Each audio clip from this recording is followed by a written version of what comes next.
বিশ্বনবী পাগলের মতো একবার হাউজে কাসারে যাবেন, একবার সিরাতে যাবেন, একবার পুলসিরাতের দিকে, একবার হাউজে কাউসারের দিকে পাগলের মতো দৌড়াতে থাকবেন।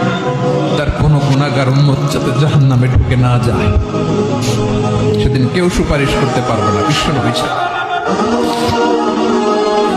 এজন্য 5 নম্বর আল্লাহ বললেন, মান যাল্লাযী ইয়াশফাউ ইনদাহু ইল্লা বিইযনিহি। কার সাহস আছে, কার এত বড় বুকের পাটা কিয়ামতের কঠিন দিন আল্লাহর সামনে দাঁড়িয়ে সুপারিশ করবে? কারো ক্ষমতা, কারো ক্ষমতা নাই। বিশ্বনবী সেদিন সিজদায় পড়ে উম্মতের জন্য কাঁদবেন, সবাই কাঁদবে, নফসি নফসি, আল্লাহ আমারে বাঁচাও, আল্লাহ আমারে বাঁচাও। বিশ্বনবী বলবেন, উম্মতি উম্মতি।